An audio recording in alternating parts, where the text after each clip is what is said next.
Marilyn, DeLalio, class of 49.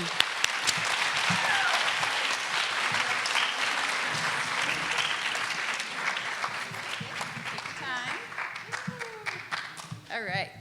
Now, are you good? I think this, maybe a little bit. How's that? Fine. Okay. I grew up on the North Shore of Long Island and spent many, many hours at the beach. I used to look across the water and see the cities in Westchester and Connecticut. And as I walked along the rocky beach, I used to pick up shells and pretty stones and look at the horrible brown carcasses of the horseshoe crabs, which are almost extinct now. And you know, they have blue blood, just like Barnard. So anyway, I was fascinated by the fact that there were no big rocks on Long Island. My grandfather built many seawalls, jetties, and these fancy walls that surround the estates on the North Shore of Long Island. You know, the Gold Coast. The Great Gatsby era is when they were built. And I often wondered, how come Grandpa had to go upstate to get all these rocks? And then my grandfather also had a little side business, bringing down apples for his cider mill. And you know what happened to that cider during Prohibition. So anyway, when I went to Barnard, I decided I would take geology as my elective science course. There were a couple of reasons for that. One, there were no late afternoon laboratories, and I was commuting, so I didn't want to get home that late. The other reason was Professor Henry Sharp.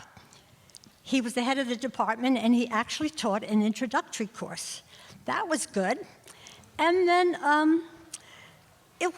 I figured it was an easier science course than chemistry, which I eventually majored in, believe it or not.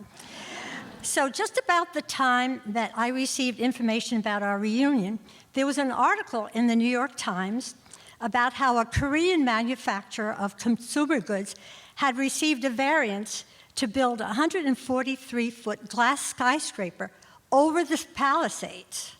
And of course, 4 former New Jersey governors were aghast at this. So was Bette Midler.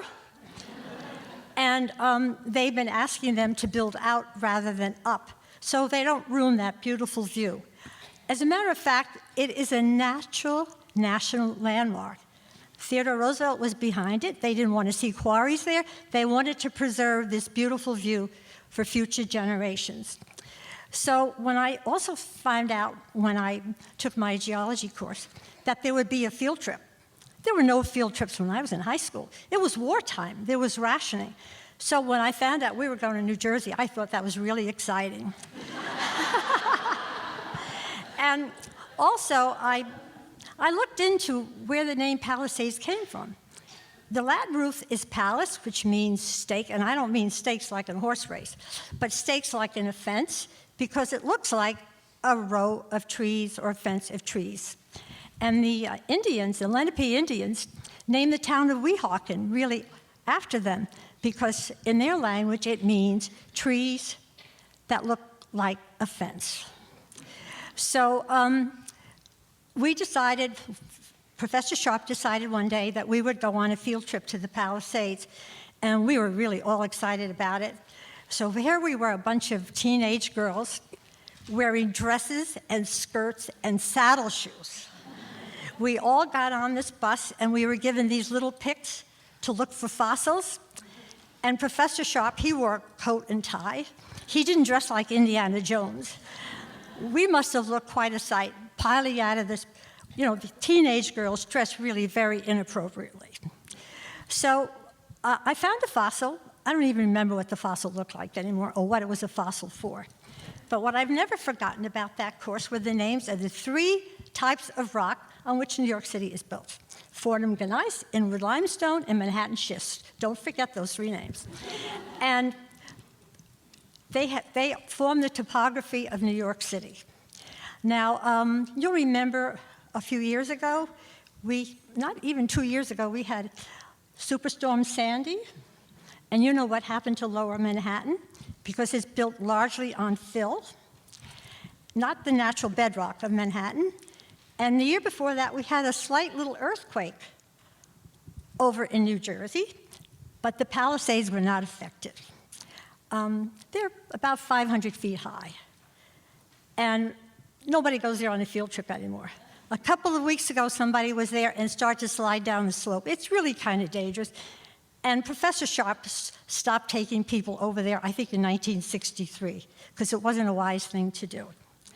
So anyway, I had my little rocks. I knew about the topography of New York City, and I have joined a protest to protect the Palisades. Can you imagine if somebody tried to build a skyscraper over the Grand Canyon?